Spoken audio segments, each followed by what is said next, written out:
Hello friends, स्वागत है आपके अपने चैनल बीके सर में। दोस्तों, होमगार्ड का प्रश्न पत्र हमारे पास आ चुका है। फटाफट आप लोग मिला लीजिए, स्मृतियों के आधार पर है दोस्तों।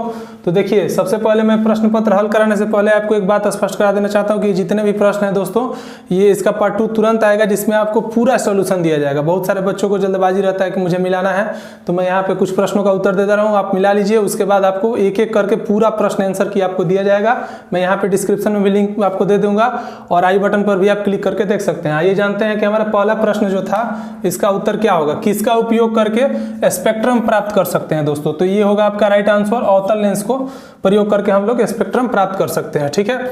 दूसरा था दोस्तों हमारा कि बजट की अवधि क्या होती है। तो दोस्तों, बजट की अवधि जो है वार्षिक होती है और ये आर्टिकल 112 से लिया गया है दोस्तों, यानी 112 से अनुच्छेद लिया गया है। तीसरे प्रश्न की बात करें तो तीसरा प्रश्न हमारा पूछा गया था कि आर्थिक विकास में शामिल है क्या है, यानी आर्थिक विकास में क्या शामिल है। तो आर्थिक विकास में शामिल रहता है दोस्तों प्रति व्यक्ति आय में वृद्धि एवं संरचनात्मक एवं तकनीकी परिवर्तन। ठीक है। अगले प्रश्न की बात करें तो देखिए, अभी हाल ही में चर्चा में रहा था सुशांत के केस में एनसीबी का फुल फॉर्म पूछा गया, यानी एनसीबी का पूरा नाम क्या होगा। तो एनसीबी का फुल फॉर्म होता है नारकोटिक्स कंट्रोल ब्यूरो। ठीक है, ये आप लोग जानते भी होंगे, बहुत सारे स्टूडेंट जिनको नहीं पता होगा, तो ये इसका जो है राइट आंसर होगा। पांचवें प्रश्न की बात करें तो पूछा गया था संघात्मक व्यवस्था का मुख्य लक्षण क्या है। तो संविधान की सर्वोच्चता, यानी संविधान की जो है प्राथमिकता सर्वश्रेष्ठ है यहाँ पे संघात्मक व्यवस्था में। अब बात करें अगली प्रश्न का, तो ये पूछा गया था, देखिए पूर्व मध्य रेलवे जोन का मुख्यालय कहाँ है दोस्तों। तो इसका जो है हाजीपुर राइट आंसर होगा।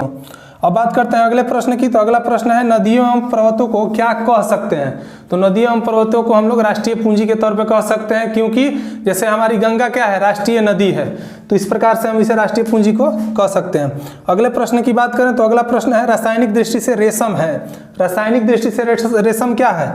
तो रासायनिक दृष्टि से रेशम जो है प्रोटीन है, जिनमें रेशम जो दोस्तों प्राप्त होता है किससे। तो रेशम प्राप्त होता है हमें कीड़ों से, रेशम के कीट से प्राप्त होता है, जिसमें क्या होता है फाइब्रोइन होता है 70%। उसके बाद जो है सेरिसन नामक प्रोटीन होता है। तो आइए नेक्स्ट क्वेश्चन की बात करें तो नेक्स्ट क्वेश्चन है दोस्तों हमारा, जैसे कि सभी आप लोग जानते होंगे कि गौतम बुद्ध का ज्ञान प्राप्त कहाँ हुआ था। तो ये बोधगया में हुआ था दोस्तों।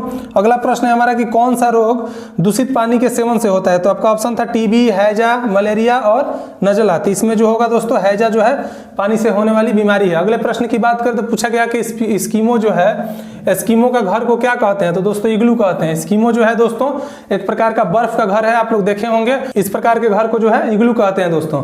अगले प्रश्न की बात करें तो अगला प्रश्न पूछा गया था, बहुत ही इजी प्रश्न था, विद्युत धारा उत्पन्न करने के यंत्र को क्या कहते हैं। विद्युत धारा उत्पन्न करने के यंत्र को जनित्र कहते हैं दोस्तों। अगला है हमारा कौन सा अधातु विद्युत का सुचालक है। तो ग्रेफाइट जो होता है दोस्तों अधातु है, फिर भी उसमें करंट जो है प्रवाह करता है, यानी वो विद्युत का जो है सुचालक है दोस्तों। अगले प्रश्न की बात करें तो अगला प्रश्न पूछा गया था दोस्तों हमारा, भारत में दल बदल संबंधी मामलों पर अंतिम निर्णय कौन लेता है। तो इसका अधिकार जो है दोस्तों सदन के अध्यक्ष के पास रहता है। उसके बाद पूछा गया था अगला प्रश्न आपका, प्रधानमंत्री लाल बहादुर शास्त्री को किस समझौते पर हस्ताक्षर किया था। तो ये हस्ताक्षर किए थे ताशकंद समझौते पर दोस्तों। और ताशकंद समझौता जो है भारत और पाकिस्तान के बीच हुआ था। कब हुआ था। तो 10 जनवरी 1966 को ये एक शांति समझौता था दोस्तों। जस्ट इसके अगले सेशन में आपको 100 बाई 100 क्वेश्चन कराया जाएगा, आप वहां से मिला सकते हैं। मैं उसका लिंक आपको डिस्क्रिप्शन में भी दे दूंगा और आई बटन पर भी आप क्लिक करके देख सकते हैं। सारा आप आंसर की मिला सकते हैं। होमगार्ड का पल पल का अपडेट पाने के लिए हमारे चैनल के साथ जुड़े रहिए, आपको ओके अपडेट दिया जाएगा। मिलते हैं अगले वीडियो में। बहुत बहुत धन्यवाद।